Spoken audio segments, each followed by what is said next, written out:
اللهم انفعنا بما علمتنا وعلمنا ما ينفعنا وزدنا علما وبارك لنا في علمنا وارزقنا الإخلاص في القول والعمل وعلما لا ينسى وتوفيقا دائما صحة ويقينا وعافية آمين يا رب العالمين.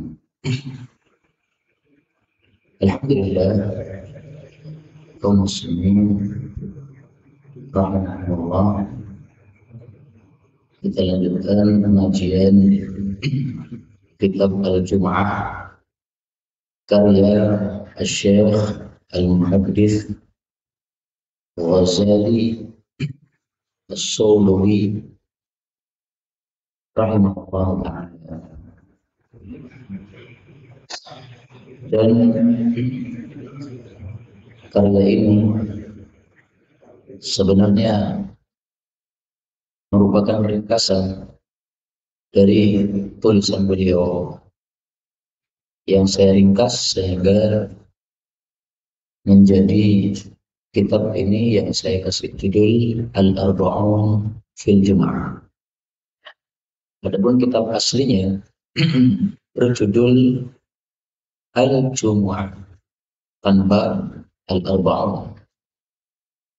Dan kita sudah pelajari sampai pada hadis yang ke-8. Kita lihat. Qala al-muallif rahimahullah ta'ala wa nafa'ana bihi wa bi ulumihi fid dharain amin. An Abi Sa'id al-Khudri radhiyallahu anhu qala inna an-nabiyya sallallahu alaihi wasallam jalasa duduk pada yaumin pada satu hari al-mimbar di atas mimbar wajalasna dan kami duduk haulahu di sekitar Nabi sallallahu alaihi wasallam. Hadis diriwayatkan oleh Al-Imam Al-Bukhari. Kaum muslimin rahimahullah, hadis ini sebenarnya tidak ada kaitannya dengan ibadah Jum'ah. Karena di sini disebutkan bahwa Nabi duduk di atas mimbar. Padahal kalau beliau khutbah Jum'ah tidak pernah duduk. Beliau khutbah Jum'ah selalunya dengan apa? Berdiri. Sebagaimana disebutkan oleh Allah dalam Al-Quran pada surah Al-Jumu'ah. Allah mengatakan wa idza ra'aw tijaratan aw lahwan faddu ilaiha wa tarakuka qa'iman. Mereka meninggalkan kamu wahai Nabi dalam keadaan berdiri, yaitu pada khutbah Jumat. Belum, ini karena belum masuk. Kalau sudah masuk muncul.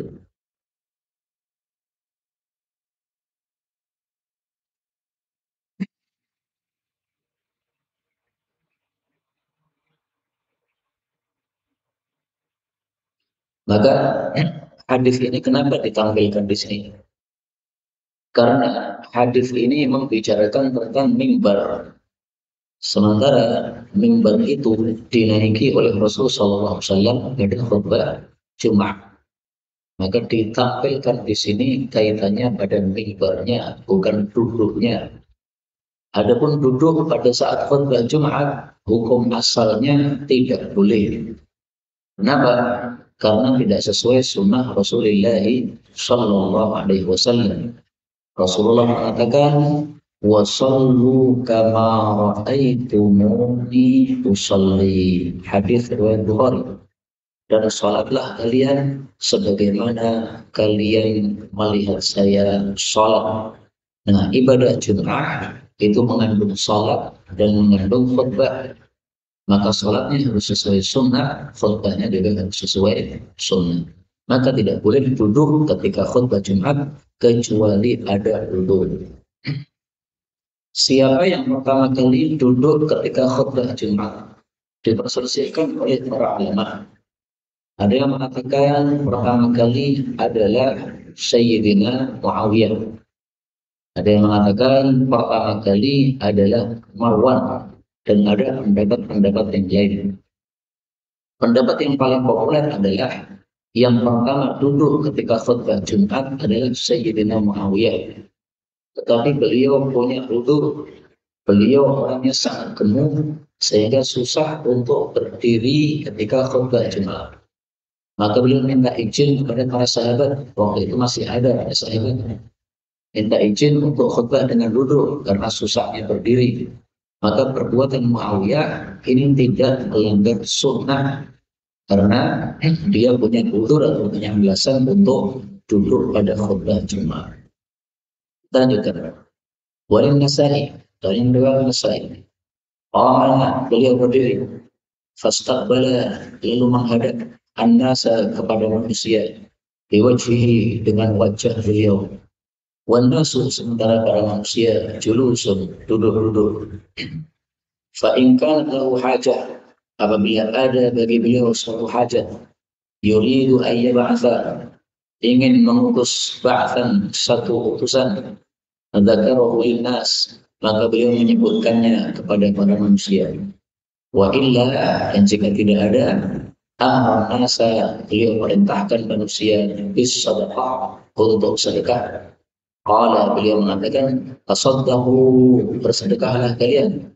Qalahu thalatha marrat, beliau mengucapkannya 3 kali.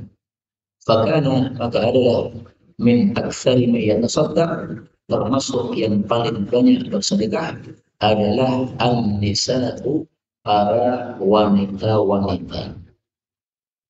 Yang berkaitan dengan khutbah Jumat adalah fastaqbala an-nasa biwajhihi wan nasu julus. Ketika khutbah, hendaklah imam menghadap kepada para jamaah. Seperti yang saya lakukan sekarang ini. Panjenengan menghadap ke arah barat, saya menghadap ke arah timur, menghadap ke arah para jamaah. Diperselisihkan oleh para ulama, apakah khatib Jumat hendaklah wajahnya lurus, tidak meleh-meleh, ataukah dia noleh-noleh ke arah selatan, ke arah utara, ke arah kanan, ke arah kiri. Pendapat sebagian ulama mengatakan bahwa khatib hendaklah menghadap lurus ke arah wajah dia, tidak menoleh-noleh. Dasar mereka yang mengatakan seperti itu adalah bahwa ada seorang sahabat Nabi SAW ketika Nabi sedang khutbah Jumat, dia datang ke depan Nabi. Setelah dia datang ke depan Nabi, dia mengatakan, "Ya Rasulullah, sudah lama tidak turun hujan. Tolong didoakan supaya diturunkan hujan." Akhirnya Nabi mendoakan supaya turun hujan. Turun hujan sebelum doa selesai atau sebelum khutbah selesai. Tapi turun hujan selama 1 pekan lamanya. Akhirnya itu orang itu pada khutbah pada Jumat yang berikutnya, dia datang lagi kepada Nabi, dia menghadap di depan Nabi lurus, lalu mengatakan, "Ya Rasulullah, 1 pekan hujan terus, akhirnya kita kesusahan, tolong didoakan supaya hujannya berhenti." Nah, dalam hadis itu disebutkan dia menghadap ke depan Nabi, berarti Nabi khutbahnya selalu apa? Lurus. Kalau Nabi khutbahnya itu noleh-noleh ke arah kanan, ke arah kiri, maka dia tidak perlu berada di depan Nabi SAW. Cukup dia berada di tempatnya, ketika Nabi noleh ke sana, dia mengatakan, "Ya Rasulullah." Ini dalil mereka yang mengatakan khatib adalah wajahnya lurus. Tapi ringkasnya, ini adalah masalah khilafiyah. Tidak ada masalah seseorang itu khutbahnya dengan lurus tanpa noleh-noleh. Boleh juga orang itu khutbahnya dengan noleh ke arah kanan, ke arah kiri, melihat kondisi para mustami' atau orang-orang yang mendengarkan. Hadis ke-9. Wa an Abdullah bin Mas'ud radhiyallahu anhu qala, kana Rasulullah sallallahu alaihi wasallam. Kalau ada Rasulullah, kita membaca bersama-sama sallallahu alaihi wasallam. Pertama, supaya tidak menyentuh. Yang kedua, supaya dapat selawat 10 kali dari Allah Subhanahu wa ta'ala. Idza stawa, apabila beliau tegak alal mimbar, di atas mimbar, istaqbalnahu, kami menghadap kepada beliau, biwujuhina, dengan wajah-wajah kami. Hadis riwayat Tirmidzi.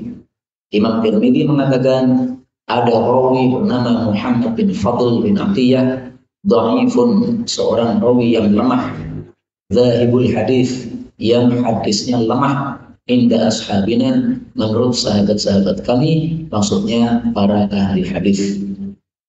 Wal amalu ala hada, dan pengamalan berdasarkan hadis ini inda ahli ilm, sesuai pendapat para ulama, yastahibbun istiqbal imam, mereka menyukai menghadap ke arah imam idza khatab, ketika imamnya khutbah, dan itu adalah pendapat Ats-Tsauri, Asy-Syafi'i, Ahmad bin Hanbal, Ishaq bin Rahuyah. Wala yasihhu, dan tidak ada yang sahih fi hadzal babi, dalam bab ini, anin Nabi sallallahu alaihi wasallam syai'un, satu hadis pun. Tapi Shahhahul Albani, hadis ini disahihkan oleh Al-Albani.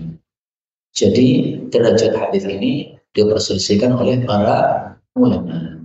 Ada yang mengatakan dhaif seperti Imam Tirmidzi, ada yang mengatakan sahih seperti Asy-Syaikh Al-Albani.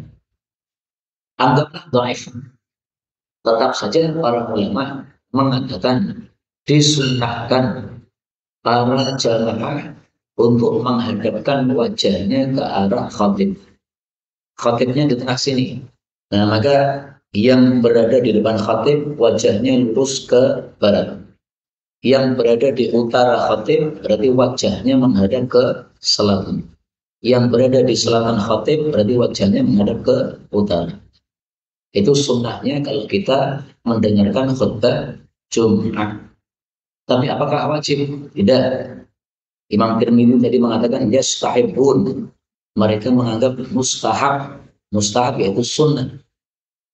Sehingga kalau seperti rata-rata orang ketika khutbah Jumat, dia tetap duduk di tempatnya menghadap lurus ke arah Ka'bah atau ke arah kiblat, tidak apa-apa. Tapi seandainya dia miringkan badannya menghadap ke arah khatib, ini lebih utama. Seperti yang Anda lakukan sekarang ini. Anda yang selatan menghadap ke utara, yang utara menghadap selatan. Tapi tampaknya ini niatnya beda ini. Kedelendetan, episode dulu. Nah, kalau niatnya kedelendetan, episode dulu, nggak ada pahalanya. Lalu kalau niatnya mengamalkan sunnah Nabi, hadis riwayat Abdullah bin Mas'ud, riwayat Tirmidzi, maka di situ ada pahalanya. Kita lanjutkan hadis 10. Wa Ibnu Umar radhiyallahu anhu qala kana an-nabiyyu sallallahu alaihi wasallam yakhutubu berkhutbah qa'iman, berdiri, thumma yaq'udu, kemudian duduk, thumma yaqumu, kemudian berdiri, kama taf'aluna al-an, sebagaimana kalian lakukan sekarang. Hadis muttafaqun alaih. Wal Muslim, riwayat Imam Muslim. Ini tulisan dari Syekh Imam Ghazali Al-Jawi. Beliau mengatakan wali Muslim, maka saya ralat. Bal li Abi Dawud, yang benar adalah riwayat Abu Dawud jilid 1 halaman 286. Maka saya tidak setuju dengan tulisan Syekh Imam Ghazali yang mengatakan ini riwayat Muslim. Nah, maka nanti bisa panjenengan cek, betulkah riwayat ini ada dalam Muslim? Saya mencari-cari, tidak ada. Saya hanya menemukan pada riwayat Abu Dawud. Tapi supaya tidak mengubah tulisan seorang ulama, jangan mengubah-ubah tulisan dia. Kalau mau dikasih komentar, silahkan. Nah, maka di sini komentar saya kasih tanda kurung supaya saya jujur. Ini tulisan beliau tidak seperti ini. Kalau tiba-tiba saya tulis oleh Abi Dawud, nah ini berarti saya nggak jujur. Katanya meringkas tulisannya Syekh Ghazali. Kok kamu ubah-ubah? Ini namanya bukan meringkas. Nah, maka di sini saya tidak mengubah, tapi sekedar meralat saja. Kana Nabiyyu sallallahu alaihi wasallam yakhutubu, berkhutbah, khutbatain, dua khutbah. Kana yajlis, adalah beliau duduk, idza sa'idal mimbar, ketika naik di atas mimbar, hatta yafruha, sampai selesai. Urahu, saya menyangka beliau qala, mengatakan al-muadzin. Berarti hatta yafruha, sampai selesainya muadzin mengumandangkan adzan. Thumma yaqumu, kemudian beliau berdiri, fayakhutub, lalu khutbah, thumma yajlis, kemudian duduk, fala yatakallam, lalu tidak bicara, thumma yaqumu, kemudian berdiri, fayakhutub, lalu beliau berkhutbah lagi. Kaum muslimin rahimahullah, hadis ini menunjukkan bahwa pertama, khutbah itu qa'iman dengan berdiri. Maka tidak boleh khutbah Jumat dengan duduk kecuali ada udzur. Yang kedua, hadis ini menunjukkan adanya yaq'udu, duduk di antara dua khutbah. Duduknya ini disebut dengan duduk istirahat. Karena tujuannya istirahat, maka tidak ada batasan yang tertentu. Secukupnya orang istirahat. Istirahat perlu berapa? 1 menit sudah? Nah, 1 menit. Maka dalam kitab-kitab fikih disebutkan istirahatnya misalnya sekadar seperti membaca surat Al-Ikhlas, itu hanya untuk memudahkan orang saja. Kalau ada yang bertanya istirahatnya seberapa, tetapi tidak harus seperti itu. Baca surat Al-Ikhlas berapa menit sih? Nah, coba nanti praktekkan sendiri-sendiri. Al-Ikhlas berapa menit? Tapi tidak harus seperti itu. Mau 1 menit, mau setengah menit, pokoknya istirahat. Yang ketiga menunjukkan thumma yaqum, bahwa khutbah Jumatnya 2 kali. Dua-duanya sama-sama berdiri. Nah, termasuk perkara yang tidak ada dalilnya adalah menganggap khutbah kedua harus lebih pendek daripada khutbah pertama. Tidak benar. Tidak ada dalil sama sekali. Karena itu, bolehkah khutbah Jumat pertama dengan kedua lamanya sama? Pertama 5 menit, kemudian istirahat, kemudian 5 menit lagi. Boleh.